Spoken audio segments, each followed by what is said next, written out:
about the situations in this country. Yesterday, I saw a national security strategy launched, and for me, I think it's a step in the right direction, except for a few questions that pertain, which we'll discuss later in the newspaper review segment. Okay. Yeah, so, but that's for me, it's a good thing to come along. History will have it that since for all our 64 years of existence, we've never had a thing of that nature. So it's a good strategy or a good document, if you will, but as to whether or not it scratches us where we itch is the other conversation. Questions about the base statistics, for example, that I used, all of those conversations will come up. So we'll have that conversation. Yeah. But what did you bring?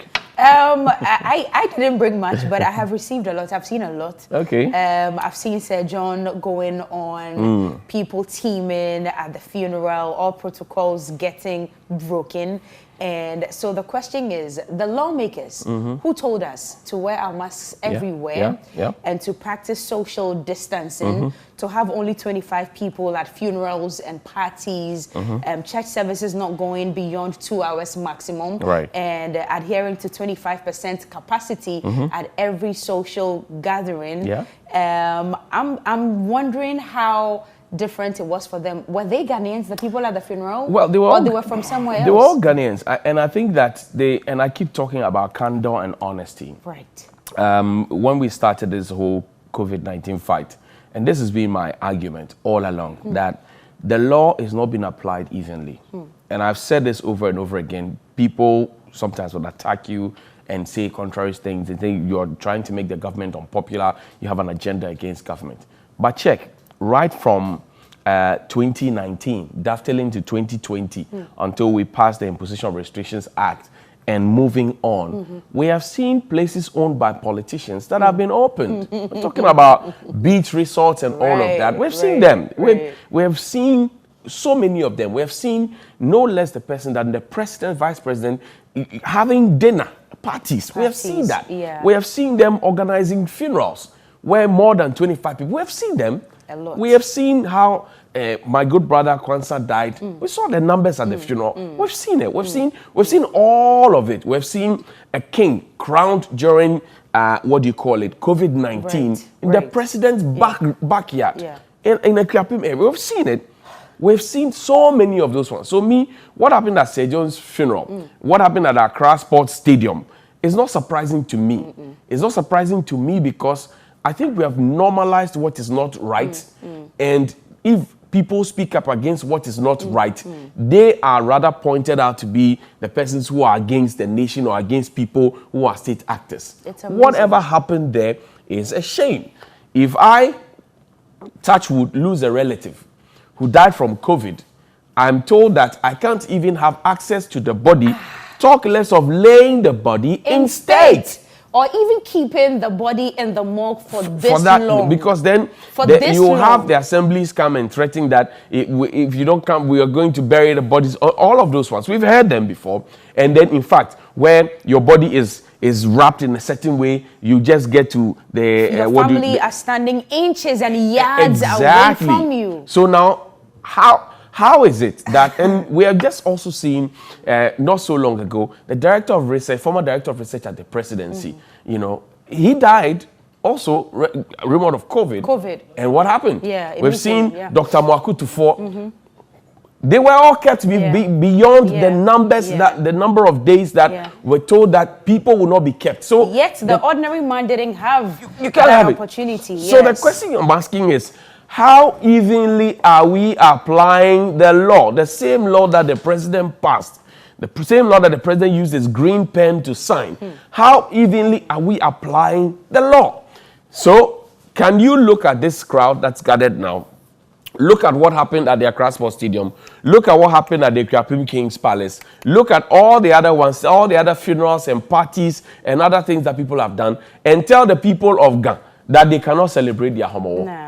You cannot say it. You can't have the moral temerity to say it. You cannot. Unless you heavily apologize and deal with the people who put together these numbers. You have to deal with them. And I agree with Occupy Ghana and the Ghana Medical Association. Yes. Deal with the people who did this, because I believe crime does not expire.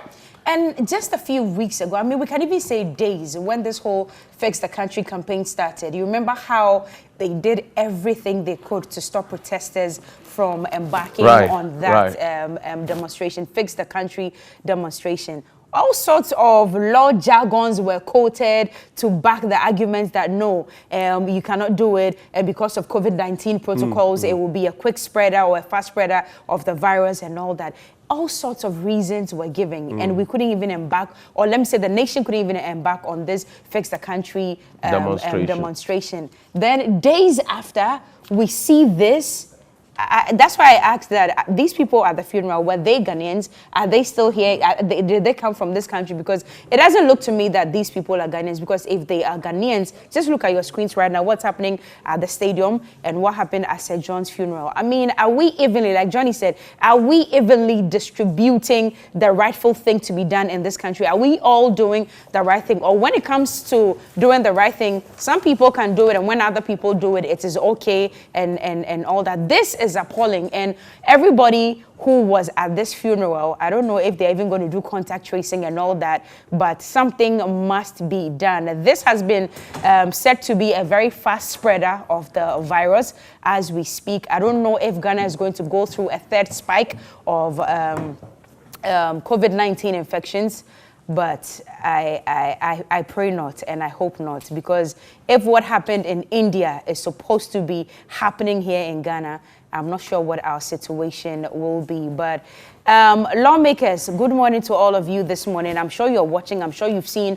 all these videos. It's not just on TV3. It's across all news platforms in this country. And this is very, very shameful. In the fight against COVID-19 in this day and age, 2021, you cannot have this happening and then later on tell people that you can't have parties where you're more than 25 people and all that and all that. Good morning, colleagues. Bella. Bella, welcome. How are you doing? I'm good. How are you? Good. I just want to bring this in. So on the 21st of January 2021, we were given updates as to how many people had been arrested for not wearing nose masks. And the headline said 200 people arrested by the police for not wearing nose masks in public. And it was by the Greater Accra Regional Police Command.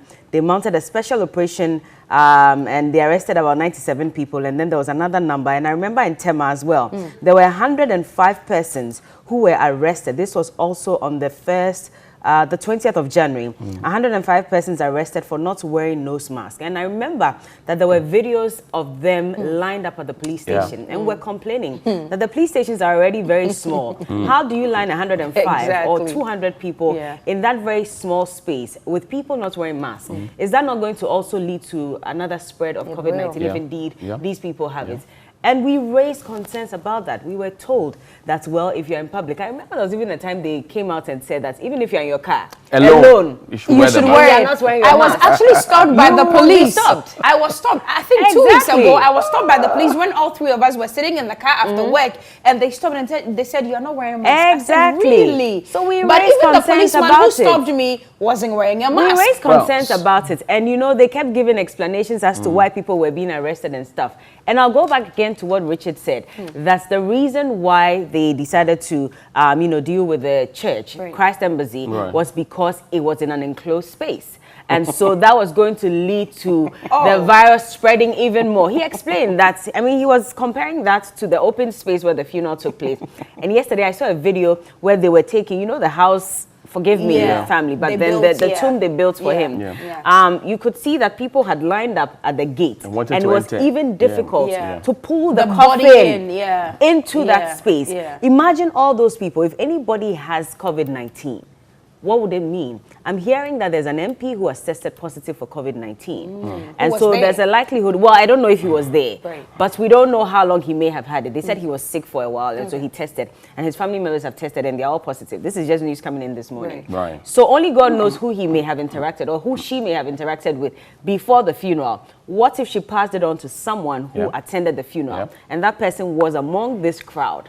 What happens? Just to put on record that all three of us have had our double doses of the vaccines. So, but we wear the mask regardless. Just this morning, we wanted to. The fact remains that we are not applying the laws evenly. We are not being honest We are not being honest. There's no honesty in this whole fight. And that's the same thing we're doing with the Galamsey fight. Later tonight at 9:30 p.m., we'll show you something that Alfredo Kansi had done with in the Atiwa Forest. And the people who are mining, the people who were in the pit, told him that they were sent there by big men. They were not doing it on their own, because, I mean, can they afford a champagne? Can they afford an excavator? Can they even hire it for every day for what, 7,000 cedis a day? Can they afford that? They can obviously not afford it. And they say the big men are there. And we go about arresting the small men, because now, if we go there into the bush, we see them just like that. We pick all of them up, line them up, make a public show of them, and say, oh, we seize one excavator, one champagne, one this one. But the people who own the excavators, and I insist, every excavator has a chassis number.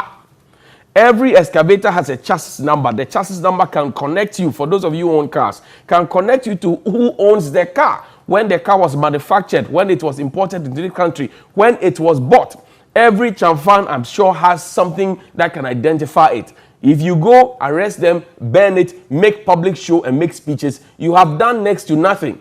When the people, these guys are arrested and put behind bars, the big men who are sponsoring them can also go and hire a new set of young people, hungry, desperate, looking for bread and butter, and give them more resources to go to other parts of Ghana and start digging again. So you see, we are just throwing money at the problem. We are not solving the problem as we should. We should tackle the problem from the root. I tell you what, if we find 2, 3, 4, 5, 6, 7, 8, 9, 10 big men, make a public show of them and jail them, put them in cuffs and take them to Insawam, who do live coverage of it and put them in the jails, it will stop.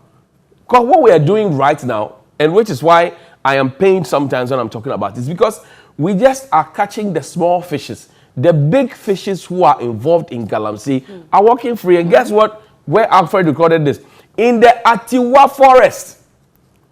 In the Atiwa Forest, Atiwa Forest of all places, where the Ghana Army said they took more than 700 excavators out in one day. Atiwa Forest. Same place. 3 rivers go through Atiwa Forest. Atiwa Forest, our Atiwa Forest. We are planning to plant trees in the next 2-3 days. What will be the essence of the trees we plant if those trees already standing are not properly protected? Exactly. What will be the essence? Because it takes forever for a tree to grow, to start producing the oxygen that we need, and to be taking in the carbon dioxide that we exhale. So if the trees that are standing, we know that when the last tree dies, the last man dies. What are we doing? What are we doing? I mean, the fact that we're even finding people still in the forest, when the lands minister has issued a statement banning any all mining has stopped. Exactly, of mining in the forest reserves, especially even reconnaissance and all of that. And we're still finding people there. It just tells you that we're very good at putting out policies, we're very good at talking, but in actual fact, do we have the people to ensure? Because there was also a concern that how long can you keep the military men in these reserves and along the water bodies? Because after a while, they'll move to another area. And already the defense minister was saying that we know there are people who have started mining at night. So we are coming for you. And so they are going to find ways to circumvent the law every time. But this was they know not at night. This no, thing what I'm saying shot by Alfred was in the day. Even if people have found ways to even mine at night, do we have the military men to stay there for that long?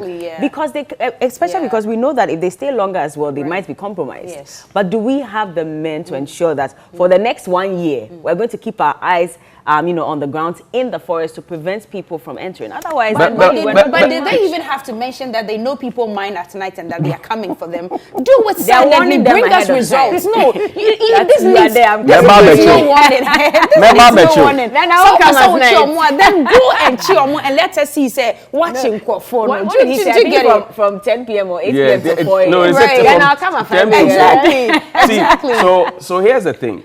I know for a fact that our military men are properly trained to surmount any kind of challenge. Right. I am aware of that. Yeah. I know that our military men, put them in the bush in the dark, leave them there, they will find their way back home. They've been trained for it. They've been regimented for it. I know that our SWAT team, for example, are striking for whatever it is. They've been trained for those Of course, apart from those who were pushed into it, but those who went through the training, the rigorous training, they can stand. So if you say people are mining from 9 or 10 to 4, they can meet them fire for fire. But that's why he said we are coming for you. No, but you don't need to tell them. They can fire for fire. It needed no announcement at all. It needed he's just warning you ahead of time. But it needed just to be fair, if you know you are sinning, when stop you were sinning. growing up, when your mother wanted to catch you for a little crime in the house, would she tell you? She would just pounce and chance on you for you to for know me, just so that if his friends and family are there, they can run away before. So for me, the defense minister also mentioned something. He said that no military officer will ruin his career or sacrifice his career just to conceal or hide gold. Yeah. I believe in their integrity. But I'm saying that we started this fight in 2017. And then we had to bridge it and start it all over again in 2021. Yeah. It's the Minister for Defense who has been the Minister for Defense all this while, who has been part of the SWAL 10-member interministerial committee, telling us or wants us to believe that since 2017 up until date, they have not found an iota of gold, diamond, bauxite in the bush. It's amazing. Because the point is that these Galamsey sites, and as Alfred will reveal to you later today, the money, they take stash of cash to the bush. Bella finishes mining, they pay Bella, And take your the 120. gold, and then they take finish the gold. mining, take your 200. They give you and go. So when you go and arrest them, where's the stash of cash? Where are the gold, diamond that were picked from there? I mean, I'm talking, so you may not have found some recently.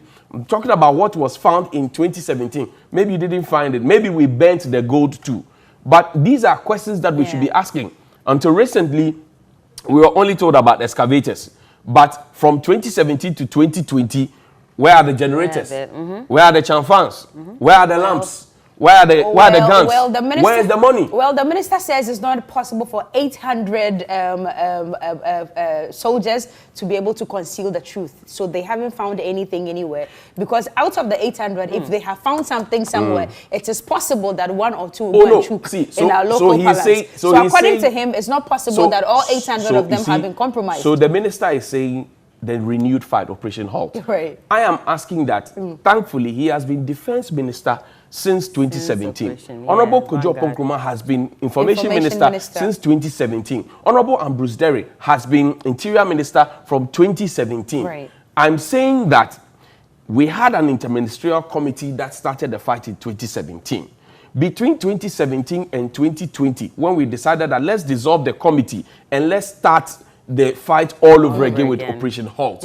What has been the result in terms of when we went to A, B, C, D, these are the excavators we seized. And with the excavators, we found X amount of gold. We found X amount of cash. We found X amount of generator. They didn't find any gold. Please, we haven't found any And they didn't find any cash too? No, nothing. They didn't no find money, any ammunition only too? excavators without the motorboards. Yeah, that's all we found. Anyway. And especially because the Miners Association, the Small Scale Miners Association had said that they were all in that meeting to, discuss what exactly it is they're going to do on the ground, only for them to find out later that what they discussed, not everything was implemented. And in fact, new things were introduced on the ground of which they were not aware of. And that is why they're complaining that they're arresting the wrong people. They're arresting the people who are operating legally and actually leaving the big fishes.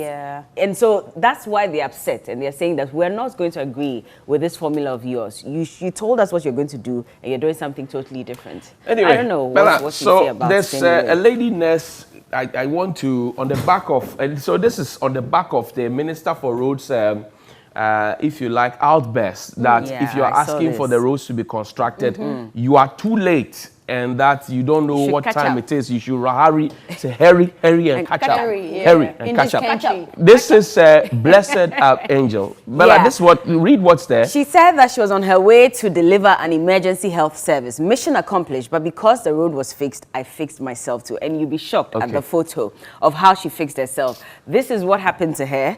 I'm sure she tripped. Yeah. I'm sure she tripped. It's on a motorbike, actually. I saw this picture and I was like, heart's breaking. Okay, I'm not sure if there's more up there. Okay, good. Okay, not this one. Somebody. Oh, I think we lost it. Okay, yeah. so this is it. She fixed herself, and the situation fixed there as well. Somebody sent it right now. I forgot email. Maybe we'll leave it. Anyway, yeah. We'll just leave I'm it. sure I'll find it later. But this is what happened to yeah. her. And then when when we she was complain, they sacrificing. tell us to fix ourselves. And so the road has been fixed. So she's fixed herself. What she has there is an ice pack. So I get a sense that she's a sure community health nurse Yeah. who was going out to deliver some what do you call it? vaccine Yes. or something. Or something yeah. of the sort. Yeah, she was on a motorbike, and this is a road. And if you go into most of our communities, you find some of these dirty patches that people use as roads. It rains, sometimes the communities are cut off from each other. Right. And I always say that when you elect people into office, be they NDC or MPP, as we have come to find since 1992, Yeah. and you pay taxes for the state, public officials must have the humility to answer the questions of the people they actually begged to vote for them. When you ask questions and the questions are turned around to suggest as if you are anti-government, you don't like the government, sometimes I don't get You don't get it, yeah. Because I am not asking for anything extra. I am asking you to fulfill what you stood on the campaign platform and promised That you were going and to told do. me that Yeah. you were going to do. Yeah. Thankfully, a minister for roads has been the same minister for roads since 2017. And I like President Kufuor for one thing. He has maintained most of the people Right. he At the put same in the spot. portfolio. Yeah. So it's Yeah. very easy to do a certain kind of tracking of what the president said to them in January 2017 while he was appointing them at the Jubilee House. Right. Stood, said, Cookie, come and stand here. Right. Cookie is a graduate of SSS school. Cookie has had so and so experience, worked here, blah, blah, blah. We have seen that the problem with the road sector is this. We are bringing Cookie in to come and fix this.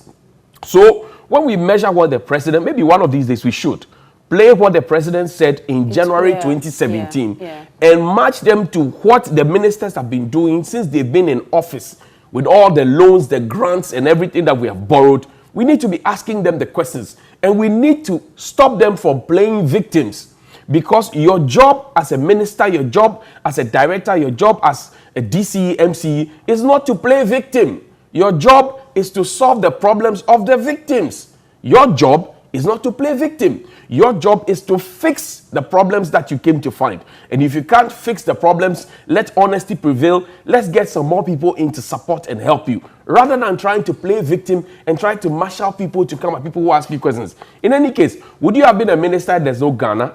Would you have been a minister if people don't pay taxes? Would you have been a minister if the president didn't think that you were competent enough to deliver the job? So why are you in there? You are now complaining. And you find them complaining everywhere. Everywhere. There are some people actually walk up to you and say, you are giving us too much trouble. I said, what is the trouble I'm giving you? You have told me that you give me SkyTrain. You have told me that you give me electronic buses. What happened to that? You have told me that you will put CCTV cameras in every police station since what do you call Chief Inspector Ashilevi died. You have told me that you will tar every road. You have told me that my street lights will be working. If I am reminding you that you said that, so fix it for me, you say I'm making you unpopular. How am I making you unpopular? Have I stopped paying my taxes? Have I stopped? Jesus Christ. All right, on that Jesus Christ note. Hallelujah, somebody. We'll take a break. We'll be right back with the newspaper review. This is still TV3 New Day. We're back on air. Thank you very much indeed for joining us. Many thanks to Sonar Fashions in Tamale for my beautiful outfit this morning. I'll share the number with you so you get to connect with Sonar. Happy birthday to Efua Asamoah. It's your birthday today. You're a nurse at Asamankesi, and we wish you long life and prosperity from all of us here. We love you and we celebrate you. Okay, so again today as well, the birthday dedication to Malcolm Carl Ampedu. Your one today. It's from your father and mother, Sewa Ampedu. They wish you a happy birthday as well. If it's your birthday, happy birthday to you. The Daily Graphic this morning says, we met conditions for unitization. Springfield is talking. What about E&I? Well, we'll get some more detail later. Massive support greets 2021 census. Citizens profess readiness. Cannabis production applications flood Narcotics Commission. And the National Security Strategy launched focuses on constitutional democracy, tolerance, and the rule of law. And we're 3 days away from the National Tree Planting Day. Also, on the back page, illegal fishing activities. Stakeholders want government action. And there you have it, someplace in the central region there. The Real Estate Times Africa says 0 schools under trees. Construction begins as Valco Trust Fund cuts sword. Also, Northern Region says GS headquarters in a sorry state. The ceilings are coming off, and that's where they are supposed to be administering education for all the region. Sad sight indeed. Establish estate offices, Valco Trust to the GS, and also we will get what's on the front page. Don't use a commercial property loan like an overdraft. That's an advice for those who have gone to pick loans from the banks. The BNFT, huge imports still burdening Tamayo Refinery's debt portfolio. Government working to revive companies' fortunes, and debt reaches more than $340 million US. Businesses may need more time and support to recover from COVID-19. Reminds me of the NBSSI loans. I still have friends who had gotten messages that they'll get something in January 2021, where in June, nothing yet. Under resource sec impedes capital markets development. The Ghanaian Times. Government plans to deal with terrorism, violent extremism as president launches the national security strategy and a brand new office there. And also remain focused as government takes steps to revive economy in the midst of COVID-19. Finance Minister urges young people. And GMA condemns flagrant disregard for COVID-19 safety protocols. And they've been very, very livid about what happened at St. John's funeral and what happened at the Accra Sports Stadium as well. They find that newspaper. Government's domestic tourism drive will create 1 million jobs, Dr. Wow. Oforiatta urges you to take advantage of government's initiative, and nearly 16,000 agribusinesses folded up between May 2020 and 2021. Statistical Service, the Professor Nim is on that page, and this will come on the back of the agric census that we did from 2017 to 2018 that proved that most of our farm holders are older people, and, well, a question of food security comes up. Ghana adopts a new security strategy as threats to nation evolve faster with a greater intensity. President Akufo-Addo. GMA disappointed over disregard for safety protocols at St. John's funeral. And firstly, this supports tree planting to restore lost forests. Daily Guide. Despite economic challenges, opportunities abound. And Nana unveils national security strategy. Opuni claims against Judge Erus, according to Attorney General Godfred Dami there. Sami Jemfi is the National Communications Officer of the NDC. He joins us in studio on the ticket of his party. And also, Mr. Richard Nyama will join us in studio. He's a special aide to the MPP's party chairman, Mr. Freddie Blaze, also a member of the National Communications team. Sam, welcome. Good morning. How are you doing? We can't complain. Okay. Things are tough, but once there is life, there is hope. So things are tough. You're wearing a nice suit and a nice shirt. Oh, come on. When I talk about things being tough, I'm talking about the price of fuel, which has gone up significantly as a result of the introduction of new draconian taxes on fuel and other commodities by the insensitive Akufo-Addo government. And I'm talking about the increment in transport fares, which has imposed untold hardships on the vast majority of Ghanaians. Those who have to use trotro or the taxi or Uber are now being made to pay more when they have not seen any commensurate increments in their incomes. I'm talking about businesses that are suffocating as a result of the imposition of these new draconian taxes on them, as a result of the worsening exchange rate, which is eroding their profit margins and capital, and so on. That is the sordid state of our country today. People are really suffering because government's policies, which are supposed to provide relief, are rather imposing more and more hardships on the already suffering masses. And that's why you think that things are not right? Things are not. If you were buying a gallon of petrol at a price of 16 Ghana cedis per gallon in 2016, and today you are buying the same gallon at 27 cedis, 22 pesos, you will know that things are very tough. Okay, so let's... we're not living in normal times at all. Let's take a look at this piece, an excerpt of what we will show you later at 9:30 p.m. Alfred Okansi, my colleague, has been digging in the Atiwa forest. He found some miners in there. Remember that the minister has said that all forms of mining around that enclave particularly would not be happening. Well, take a look at this, and we'll return to have a conversation whether the national tree planting exercise that will come up in the next 3 days is really going to achieve the purpose for which it was set out, especially knowing that people are still cutting down trees and mining. Take a look.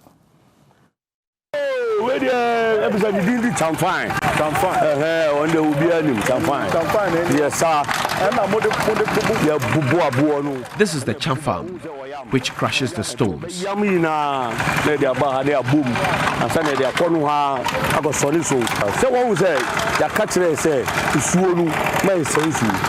We are aware we don't have to pollute the water bodies with our chemicals.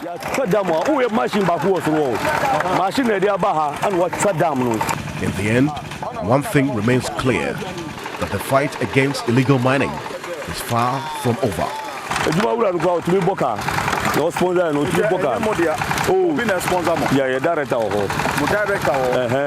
If you take Atiwa, we have about 757 different plants, not plants, but trees, vascular plants. Yeah, so the place is so rich when it comes to tree species. And some of these species are black species.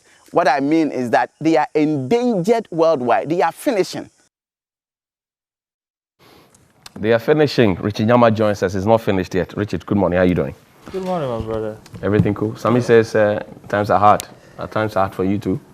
Let me say good morning to my brother Sammy and yourself and your viewers. It's been quite a while. Obviously, times are not the easiest. Ghanaians are aware of where we are coming from, and appreciate that fact. Even the president foresaw this in 2020 when he announced to the world that what we know is how to bring an economy back. Right. But what we can't or don't know is how to bring people back. Lives back. Now, as a then, if he was a pastor or a prophet, they will be telling he was speaking into the future, because he saw that the economy was going to be badly affected. But as the leader of this country, it is something that he can accept, because that can be addressed later on. But what he cannot accept, and which is out of control, of his control, because it's only the divine one, the God, that can bring humans alive or back to life. But he has control over the taxes. Yes. Oh, so you were saying that after going through all that we went through under COVID, we should come back and government should use what to bring us out of COVID. The people are saying they are being pressed. They are being pressed. Everywhere is being pressed. My brother is talking about increase in fuel. Yes, the United States of America, virtually the #1 producer of finished oil or gas, petroleum products. A gallon is selling for, what do you call it? $4.50, okay? Dollars, you mean? Convert it and see what the difference is. You are importing it from America. You don't do it here. Toll is down. So how do you expect that you buy the thing from abroad, their prices are increasing by $1 to $1.50 because of COVID, and we are supposed to still have it for free? You're talking about increase in what? The exchange rate? If you look at the figures, in the last 6 months, it's not me who is saying it. Those dealing in that sector are saying that Ghana has held, the city has held its own against all the major currencies. But the Bank of Ghana governor is telling the big companies to be measured in how much they spend and repatriate to their countries. That is the point. Because if you are repatriating all of it, then we may, in the end, erode the gains that we've got right now. So get your top 5 companies locally up there so they can keep the money here. Yes, but those are things that you don't do overnight. We haven't done that since independence. You don't expect Akufo-Addo to come and address all of Ghana's problems in a day. Okay. And so for that to happen, it will take time. We've all recognized that. We are in a situation where we've just come from a hellhole. It's like under Noah, being in the ship for 40 years. When you come out and you see the world, the bare land, everything, it confuses you. It takes time for you to put things together. So Ghanaians should bear with us. Okay. Johnny, Sam, yeah. if I can just... I thought we were moving on. Just 2 points, because what we are discussing... well, I just greeted you both. Is what the people of this country are interested in. You want These to are respond to his bread greeting. and butter issues that affect the lives of our people. I want to put on record that contrary to what Richard would have us believe, the reason why the prices of fuel have gone up is not because of the fact that the international market price has gone up. It is not because the price of fuel has gone up in the United States of America. The reason is because his government, the insensitive Akufo-Addo government, has imposed about 3 nuisance taxes on the prices of fuel. You have introduced a 10 pesos boiler tax, what is called the sanitation and pollution tax, on every liter of diesel and fuel. That's a fact. You've introduced a 20 pesos increment in ESLA on every liter of diesel and petrol. That is a fact. Apart from that, you have introduced a 1% COVID levy on the VAT flat rate, which is applied on supplies of retailers and wholesalers. Another 1% COVID levy on the NHIL, which is also applied on the prices of goods and services and all that. These taxes are the reason why prices of fuel have gone up. With so it's not what Richard is explaining. With its concomitant effects on general prices of goods and services. Secondly, this attempt by our friends in the MPP to always blame the economic mess they have created on COVID is neither here nor there, and they should spare us that deception. COVID is real. No, COVID is real, but the facts show that even before COVID, the economy was deteriorating. What COVID only did was to expose and worsen an already bad economy. Before COVID, in 2019, the fiscal deficit had increased from 6.3% in 2016 to 7.5%. The public debt had moved from 56%, that's debt to GDP, to 64.5%. Before COVID, the manufacturing sector, which is very critical to the development of an emerging economy like ours, had declined from 7.9% in 2016 to 6.5% in 2019 before COVID. Thank you.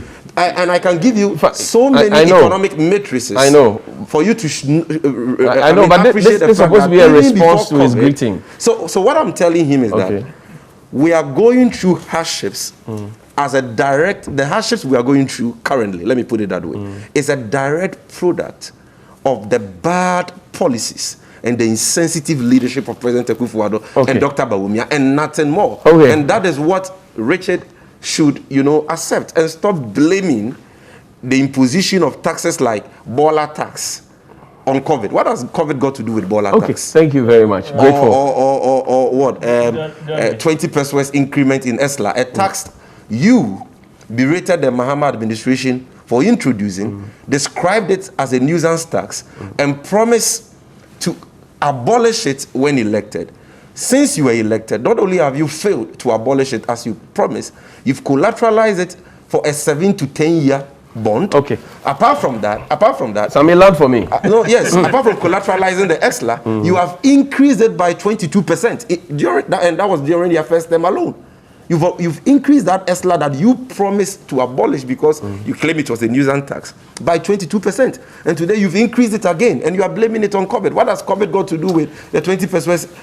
Thank you. Richard, you respond to the response to your greeting. He first responded to my greeting. So you are responding to each other. So this is a greeting response. It's a season of responses. That's fine.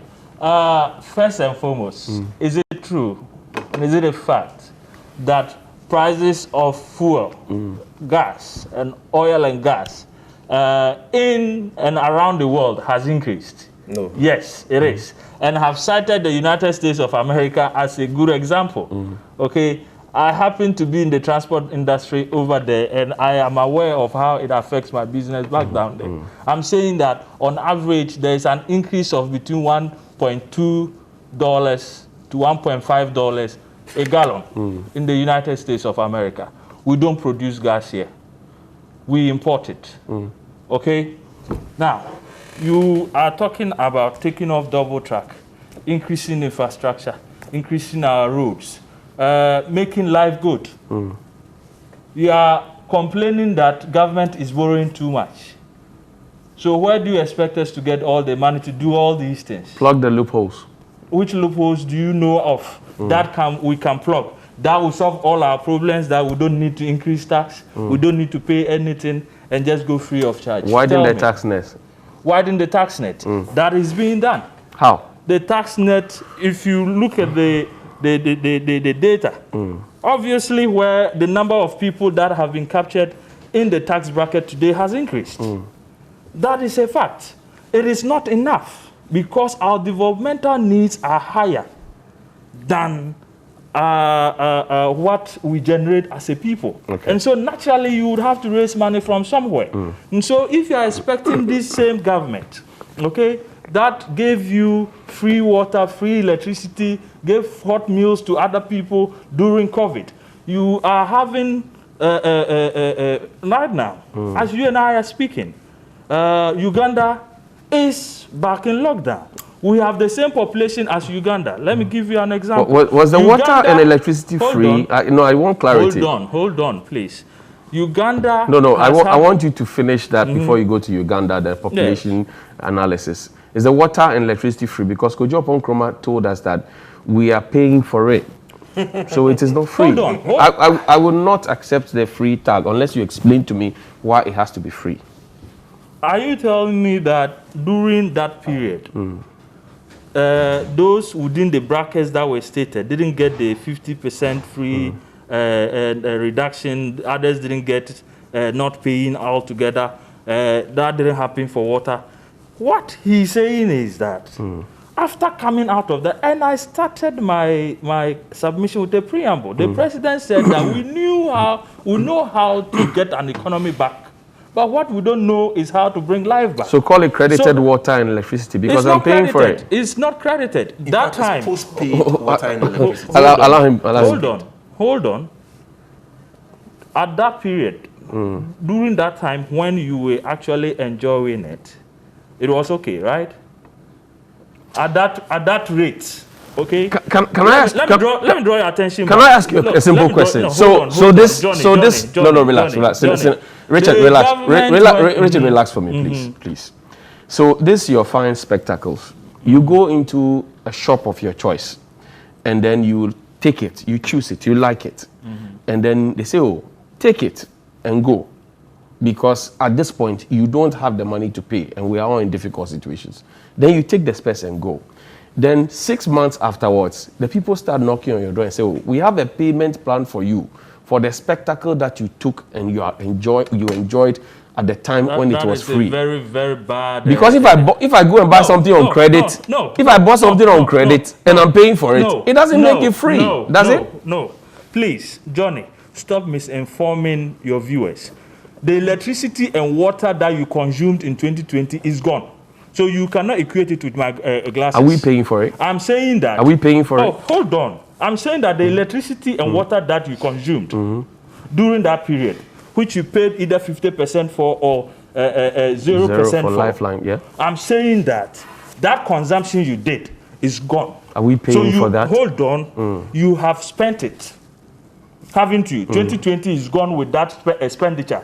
If you are viewing TV, if you are using it to charge your phone, you have benefited from it, it's gone. Today you are using a different, or today is a different day, you are using different, you are in a different circumstance, the energy that you are using today is not the same energy you used. Are we paying for what we used in the past? Are we paying for what we used in the past? What are you paying for the past? Because Kojo Oppong-Nkrumah was clear. It says that... Hold on. You have had an increase in the price of the commodity. Has there been an increase?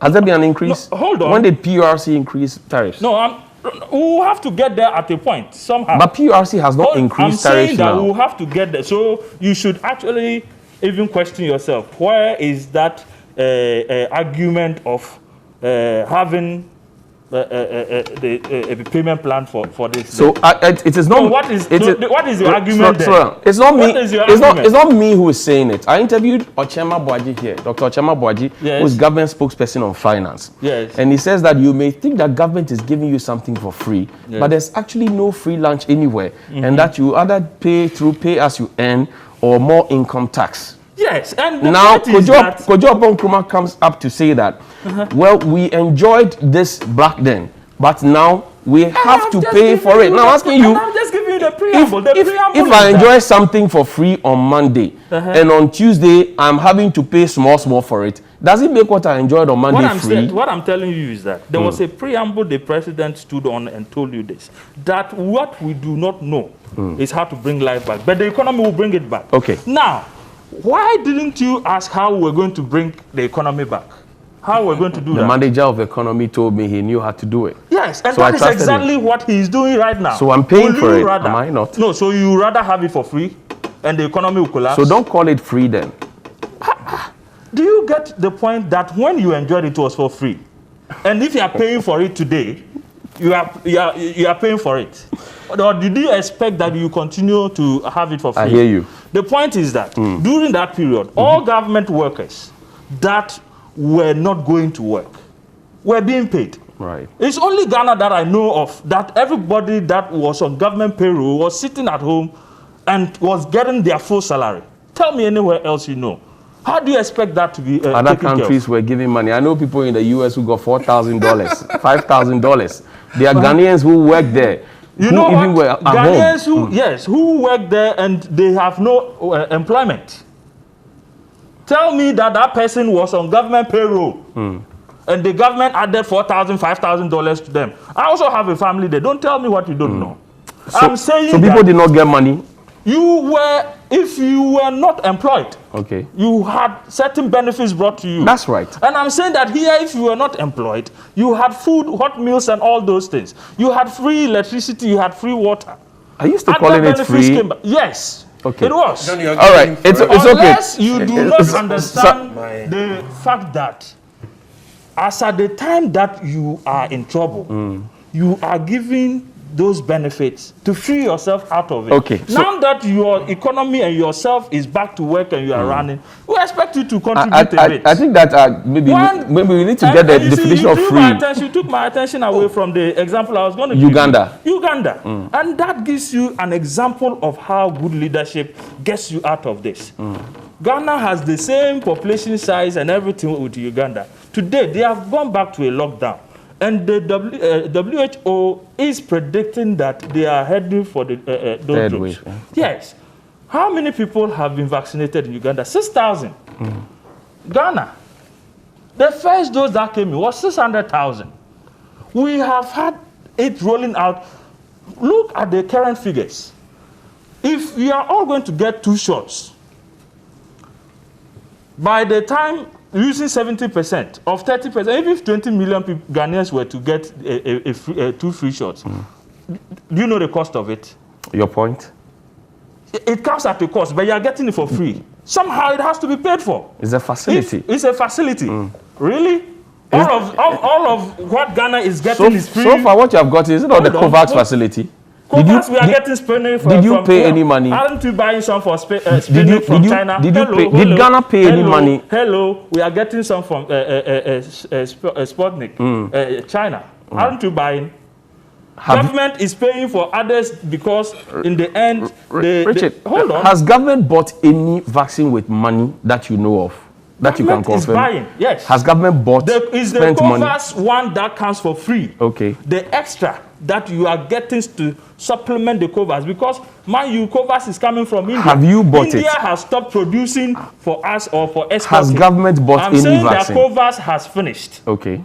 Covers as it is now. They Right. are even now trying to rope in China Okay. to get covers to roll out for the rest Johnny, of can I us. What is also happening is that your government is having to source the rest of it from elsewhere. They pay for it. But have you paid any money as we speak I'm for any saying that COVID vaccine? government is paying for the extra they are sourcing from other sources. How much? Yes. How much? No, I cannot put figures to you immediately and tell Okay. you that we have paid 5,000 or $5 million Okay. dollars. But I'm telling you that you have a smart president, a smart government.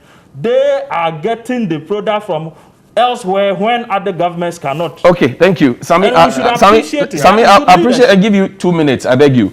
I can even Only 2 add minutes. a rebuttals to the topic you want us to treat. No, So no, once I do it. no, So no. what topic we you want will us to move discuss? on. 2 minutes. This is just your greetings the have point I want taken to us make is that we forever. are all entitled to our opinions, but we are not entitled to our own set of facts. So when we are speaking to viewers, let's be factual. Richard knows very well that the reason why the price of fuel has gone up in the United States of America is because of the Russian hackers shutting down the US fuel supply system. It's got nothing to do with the imposition of taxes. The reason why the price of fuel has gone up in Ghana is not because of any hacker shutting down our fuel supply system. It's simply because your insensitive government has chosen to impose taxes on the prices of fuel. And not just that, other taxes on Ghanaians, which is what is creating the hardships that we are all complaining about. So let's admit that. Don't blame this on what is happening in the United States of America. The two cannot be compared, and that is a fact. Secondly, you see, the fact that we have gone through an economic crisis as a result of COVID is the more reason why government should be providing relief to the suffering masses and not imposing taxes. Where does government get the money from? Like you said, in the United... Come on. He spoke about... I'm coming, I will deal with that. He spoke about, we did free water, we did free this.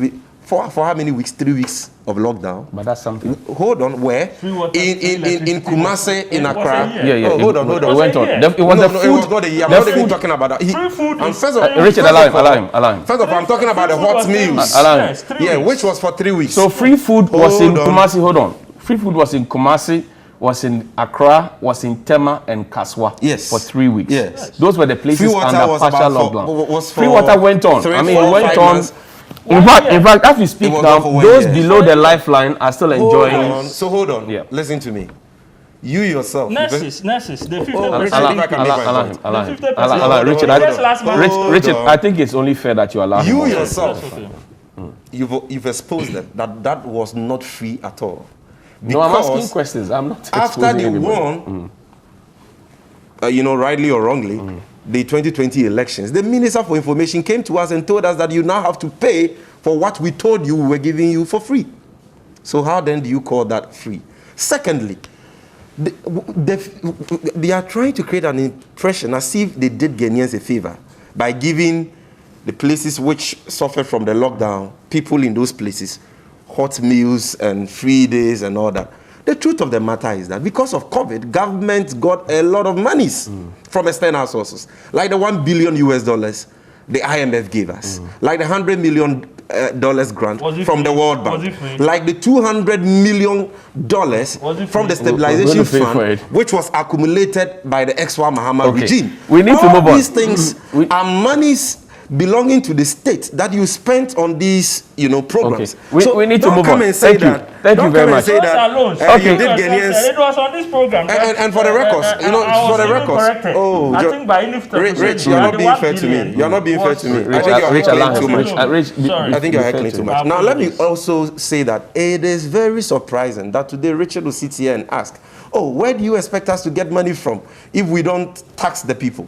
Were you not the same people who told Ghanaians that taxation is a lazy approach to development? Was it not Dr. Bawumia who sat in the studios of Joy FM in 2016 when he wanted power and told us that Ghanaians have been overburdened with taxes by the Mahama administration? and that if they are given the opportunity, they will rather develop Ghana through tax incentives. There was no COVID then. Oh, but they said they didn't allow. But there was doom so that affected the economy. Will I get a chance? No, we are not beating each other again. The prices of commodities like cocoa, oil had come down on the international market. It had affected government's revenue projections. Yes. You understand? And yet, in fact, for that year, the oil and gas sector grew in the negatives, negative 18%. And yet, they said that it was insensitive for the Mahama administration to have introduced taxes. Your point? That is where they branded taxes like ESLA as nuisance taxes and promised to scrap same. Okay, so you, now that you have power, cannot turn around and say that taxation is the means by which governments must raise revenue. Why? What haven't you collected in taxes already in the last 4.5 years? You have borrowed than any government in the history of this country. Thank you. You have so much resources, yet you cannot show a single secondary school, a single hospital that you have built. Thank you very much. Please mute their microphones for me. Enough of the greetings. We have greeted ourselves for more than 30 minutes. It's okay. No, Johnny, what have you done with the resources that have accrued to you in the last 4.5 years? Thank you. Thank you very much. Please put your microphones off. We have greeted ourselves for 40 minutes. No, you have both greeted yourself. Equal time for both of you. Now, I am on the globalpetrolprices.com website. It says fuel prices, electricity prices, natural gas prices. The table below shows the most recent prices per liter of octane 95 gasoline, regular diesel, and other fuels. These are retail pump level prices, including all taxes and fees. The information is updated weekly. So this is for this week. Fuel prices per liter, date USD. It says gasoline prices 31.05. That's 2021. That's in USD. Okay, so by 31st of May, sorry about that. 31st of May 2021, gasoline prices is $0.894 US. Than what the price Diesel prices 31st of May 2021, 0.841. And then ethanol prices, that's as of 31st of May 2021, 0.67. That's what it is. So, Richard, wait. Richard, Jesus Christ. Slow down. So, what you said about $4 cannot be entirely correct. To be fair to him, he was talking about the price per gallon. Okay. So this is a liter. But the so if you aggregate 0.841 times 4, you will still not get $4. You will still not get that. So that was is it for you get in a liter, a gallon? 4.5. 4.5. Okay. So let's do that. And you are telling me this is a universal price. Let's do that. Listen, hold on. CNN, I think that would have been Wednesday or Thursday of last week.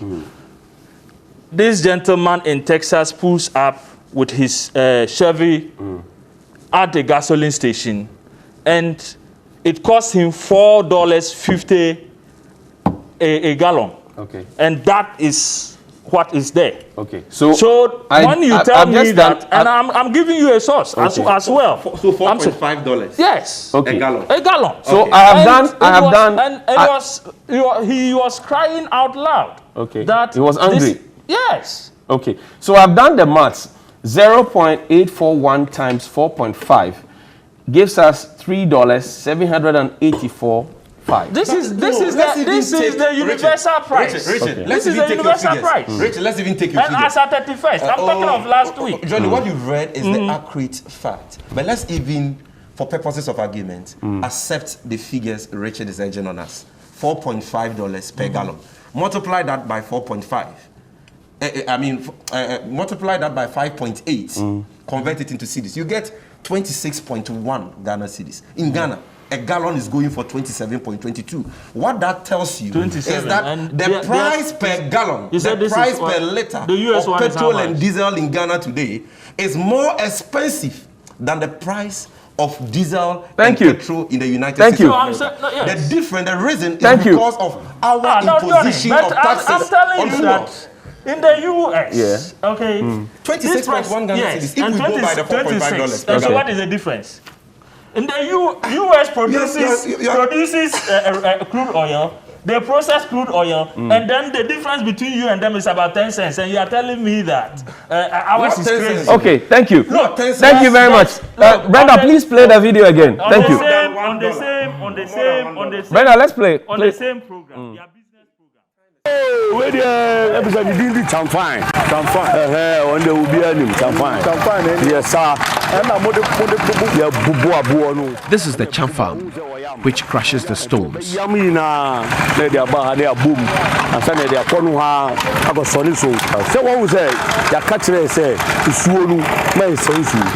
We are aware we don't have to pollute the water bodies with our chemicals. In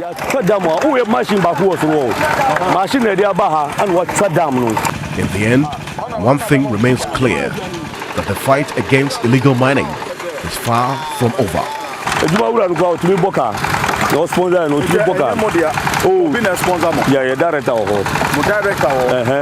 If you take Atiwa, we have about 757 different plants, not plants, but trees, vascular plants. Yeah, so the place is so rich when it comes to tree species, and some of these species are black species.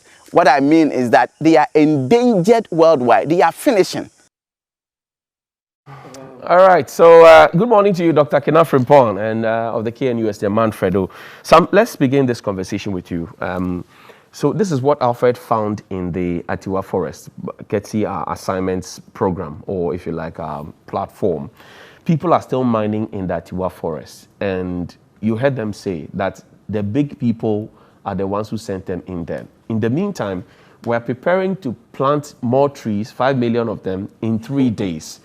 How do we put the two together? That we are cutting down trees to mine, and we are going to plant trees. What are we doing? You see, this is what happens when you have a group of people who have little regard for truth and principle in the realm or in office. This is what happens.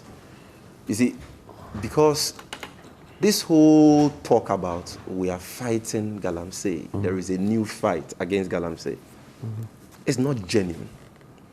And for that matter, will suffer the same fate. The first fight that was launched by President Akufo-Addo against the Galamsey menace in 2017 suffered. The reason why that fight did not succeed had to do with a lack of candor, lack of sincerity, lack of a genuine political will on the part of the president, his appointees, and his party apparatchiks. Unfortunately, that is the same problem we are seeing now. They've told the whole country that they have launched Operation Halt number 2, Phase 2, to stop all forms of mining in forest reserves and water bodies. Ordinary Ghanaians have been arrested. Some have been assaulted. Mining equipment have been bent for the cameras.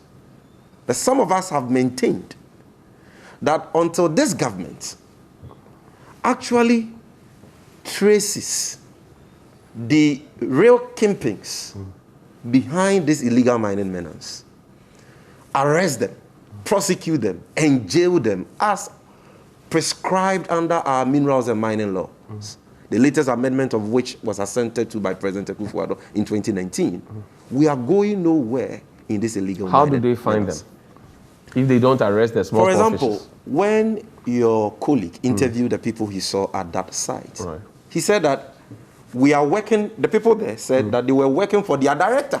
Right. You understand? Because the people you see at those mining sites are not the owners of the concession. They can't afford an excavator. So the real kingpin sits in Accra or wherever he may be, pumps money into the business, these casual workers work, and then they come and give him the money. So if you just arrest them, these casual workers who don't own the concession, they don't own the investment, you ban the excavator, without actually using the excavator as an important exhibit or evidence to trace the real owner of that concession, of that business, arrest him, prosecute him, and jail him. Now the law says when a person is convicted for engaging in illegal mining, he can be sentenced to 15 years, a minimum of 15 years in prison, and a maximum of 25 years, that should be which is very enough. punitive and deterrent. Yet, President Akufo-Addo has chosen the lawless path. But President Akufo doesn't commit people to crime. He doesn't, is he not the one? Prosecute is crime. he not the one who has come out boldly to defend the burning of excavators, the destruction of evidence? Is he not the one who has come out boldly to justify the lawless manner in which his government is fighting illegal mining? Something which has been condemned by civil society and all progressive minds in this country. So we have said that the surest way to winning the fight against illegal mining is by approaching that fight with candor and genuine political will. And you don't see that. And by arresting, prosecuting, and jailing the culprits, particularly the real kingpins. Look at what they are doing. Look at the Minister for Lands, for example. I mean, he speaks and you see the passion with which Is it about speaking? Is it not the same Minister for Lands and Natural Resources, who I like, is a good friend, who tried to gag Asante Hinotunfo from naming and shaming those engaged in illegal mining? How can you trust such a man? Listen, these are, in 2017, they did the same things they are doing today. Burning excavators, dealing with, you know, the symptoms of the problem, dealing with the casual workers, burning excavators and all that. At the end of the day, they betrayed all of us. How do we support government? How do we support government to achieve? You support them, first of all, by telling them the truth. Halt. You support them by, first of all, telling them the truth in the face, naming and shaming, like I'm doing. What did we see back then? A presidential staffer who doubled as a secretary to the Interministerial Committee Against Illegal Mining, Charles Bissiu, together with MPP apparatchiks like Andy Usu, the personal assistant of Chairman Untumi, were caught by Anas Arimiyawa Anas on video taking bribes and facilitating galamsey by foreigners. Till date, has the president dealt with any of them? Charles Bissiu was not even removed as a presidential staffer. The 500 missing excavators, what has happened to it? A police report was lodged by no less a person than the then Minister for Environment and Science, Professor Frimpong Watson, against the MPP Central Regional Vice Chairman Ekwawusi as the one who stole the excavators. What has happened to the matter? The police has abandoned the case. Ekwawusi's auctioneer license has been restored to him. So the go to the police. Have not been found. So put pressure on the police to prosecute. They have the power to prosecute. Master, and the Attorney General. They will tell you order from above. Has the president ever commented on that missing excavator scandal? Has the president cracked the whip on any of his government appointees who have been caught to be engaging in illegal mining? How can you win the fight against illegal mining? When you shield and protect your own officials and party faithfuls who are caught to be engaging in illegal mining. You are not suggesting that the president is complicit, are you? Because the president doesn't prosecute crime. No, the one who prosecutes crime is his lawyer. That's the Attorney General and Minister for Justice.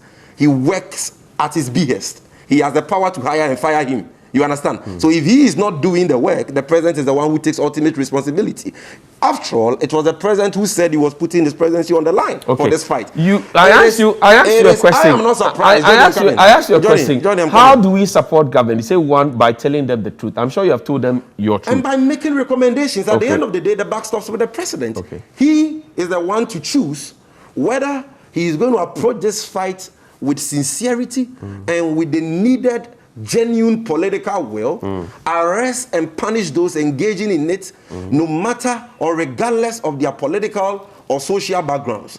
If NDC people are caught, deal with them. If MPP people are the ones polluting our water bodies, deal with them. We cannot allow a few greedy politicians, a few greedy individuals in this country to destroy our water bodies, our forest reserves, our environment in pursuit of money. Okay, thank you. And so, let me give the remainder time to Richard. So in conclusion, the point I'm making here is that we in the NDC are not surprised that illegal mining is still ongoing in the Tiwa forest, a place where President Akufo-Addo himself hails from. And the reason why that is so is because of two reasons. The lack of political will to end galamsey on the part of President Akufo-Addo, that lack of sincerity, which caused the failure of the first fight, is the same thing playing out. And secondly, because The approach the president has adopted to the fight against illegal mining is not punitive and deterrent enough. The banning of excavators is not punitive and deterrent enough. What is punitive and deterrent enough is what we have recommended. Arrest the people, trace the real kingpins, prosecute them, jail them for a period of minimum 15 years, maximum 25 years, and you will stop this illegal mining Richard, nonsense. so we're preparing to plant 5 million trees, and I'll say good morning to my good friend Nanaya Dakwa, who had sat here with me in 2018, sometime again in 2019, and spoken about the National Tree Planting Day in July. Well, Abuja says we're doing it in June. That's in 3 days. But an environmentalist I spoke with yesterday said, look, how do we propose to plant trees to save the earth, and yet we have people still doing what we saw in the video going on? It's like we're breaking it, fixing it, breaking it, fixing it. Can we ever achieve anything by doing this matra makwe, as you like to call it? Thank you very much, Johnny. That video is a vindication of the steps taken by the president, the Minister of Lands and Forestry, and the Defense Ministry. Even with the burning, you have gone to the Tua forest and found people defying all that. When they did the fourth phase, even after putting out a communique that there will be some rounds on Cobra, blah, blah, blah, blah, blah, blah. The thinking is that the people who abscond, they went, they got people, they bent. That tells you how criminally minded the people are, and they do not care which government is in place. Now, about the tree planting, and for me, let's bring attention to it. And it's very important. We need to save our earth. There is a target of, I think, 8 billion trees to be planted worldwide. And this is part of that effort. The ministry, in just a day, has put in place a system, a structure, that would allow 5 million trees to be planted. I would wish that we're able to probably set up some system, maybe a week in every year. It becomes a government policy. If you can do 5 million trees in a day, in a week, 7 days, that would have been about some 35 million trees.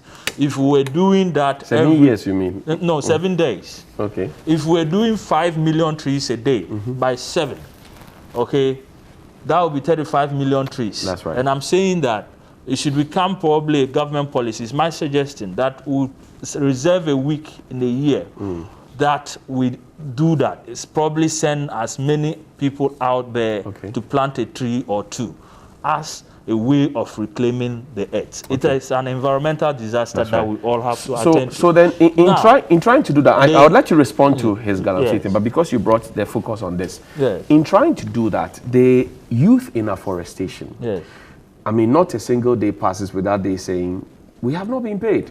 We have not been paid. And you know, Sir John was very passionate about the youth in afforestation, using them to plant a lot of trees. Now they are complaining that they are not being paid. We are 3 days away from a national tree planting exercise. We will need their commitment and expertise because you can't just go around planting. Somebody must be there to nurture it. And that's why we put them there.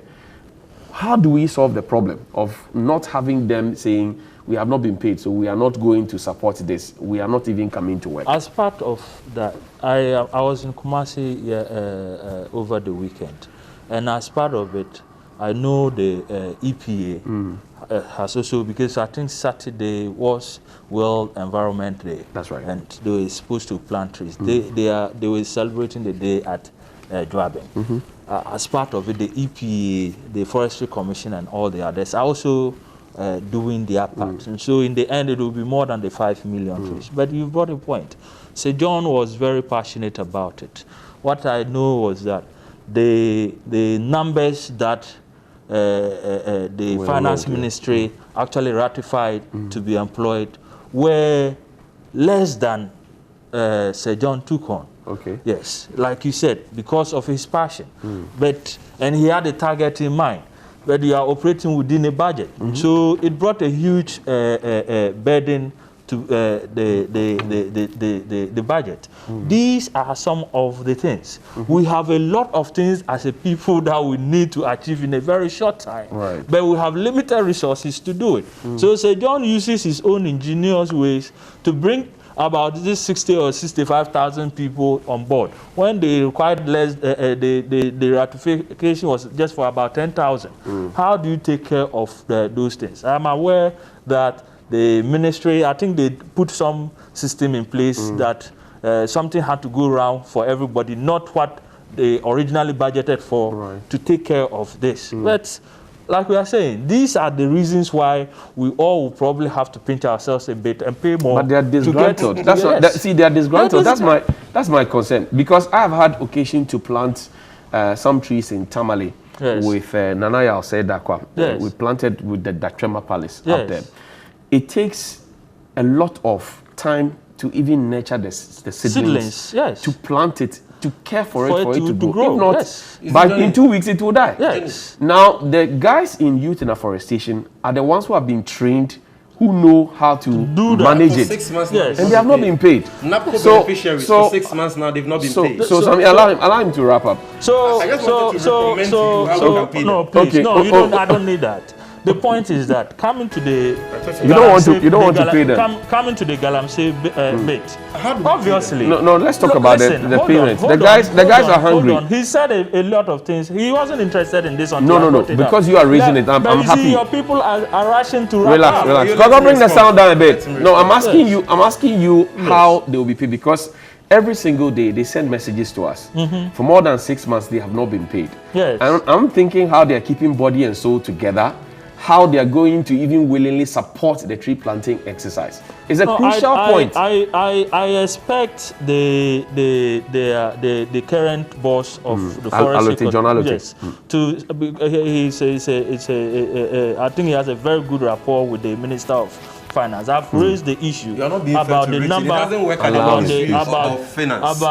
the numbers, and I am aware some figures had to come down to take care of all of this. But obviously, it's like we are overstretched, so they have to go and make a good case, and I'm sure they'll be listening. Okay, but the Galamsey, you want to report to Galamsey? He said your kingpins are there. Yes, you see, so now we are even confused exactly what the NDC wants. Number one, if it comes to the issue of banning of excavators, the precedent was set by you. We learned it from you, and we are using it as a deterrent to deter the people. You have a problem with it. But that's why they were voted out. No, Sammy, wait. But Richard, the NDC, you said the NDC is incompetent. How do you use the standard of the incompetent to manage a competent government? The other aspect of it is that, yes, for now it has. People are still mining. Yes, and I'm saying that. Hold on. There's another phase. Allow Richard. Sammy, allow Richard. There's another phase. I have sat down with the defense minister. Okay. There is another phase. There's a sweeping phase. All these people, they think they might be getting away with it. They will come back at them. But if he announces it at the press conference ahead before they move in, and I'm saying that yes, but even after the announcement, the people are still there, and it just reinforces the need to keep doing this. Sammy sits here and says that they are kingpins and blah blah blah, and we should take identify go to them and punish them. Why not? So that when we have identified people and we are dealing with them, then we are burning their machines. Then people come and then they tell you use the machine as evidence to prosecute and jail them. But who says that the prosecution aspect? If you burn the machine, it will happen. The prosecution will happen. Who tells you the prosecution is not part of it? No, the prosecution. Hold on. You destroy the evidence. Which evidence has been destroyed? The excavator. The excavator is standing on the land. What is the evidence that has been burnt? So where is that evidence? The burning doesn't mean that. Hold on. No, Richard, let me just sign up. Johnny, you're not being fair. Let me just make my point. The point is that finally, number one, the burning is taking place. It will continue to take place. Whoever you are associated with that you are not happy about that we are burning the excavators, let them know. We will continue to burn. Go to the BNI. Go to National Security. All these places, there are investigations going on all the names. Okay, so Richard, if I burn an excavator, yes, and the excavator has a chassis number, and I don't trace the chassis number to find out who imported it or who owns it or who hired it, what have I gained? What have you gained? I'm saying that there are dockets being prepared on all these things. Oh, okay. Yes. So it will come. Yes. Okay. You haven't heard it. The last one. Oh, but how many last ones? Yes. No, this is very, Johnny, the point I want to make. You have had too many last ones. No, Sammy went on and on and on and on. As a young man, yes. I am very worried about the fact that the youth and the station guys and the narco guys have not been paid. And Johnny, this is what I have to say. Allow him to have the last one. You have the last one. You have the last one. You have the last because one. I started. You are the big brother. You have the last one. If President Akufo-Addo would live within his means, lead by example, cut his coat according to his size, stop traveling in luxurious rented private jets at 15,000 pounds per hour, we will get money to pay these poor youth in our I thought you were going to. And finally, on the burning of excavators, finally. Johnny, you're not being fair. Richard, the mistake you're making is this. Thank you. The Galamsey business is very lucrative. Thank you very much, gentlemen. So if you arrest somebody engaging in Galamsey and all you do to him is to burn his excavator, the person will sing hallelujah and praise the Lord. Thank you very much. Because they grateful for your time this morning. Sami Jefi buy more is the National Communication Officer of the NDC. That's the biggest opposition party in the country. And also, Mr. Richard Nyama is a member of the NPP's National Communication Team. He's a special aide to Chairman Freddie Blay. Thank you, gentlemen, for coming. They've not seen themselves in a full year. So, they are here. Happy birthday to Owusu Warai, Concept Warai. Happy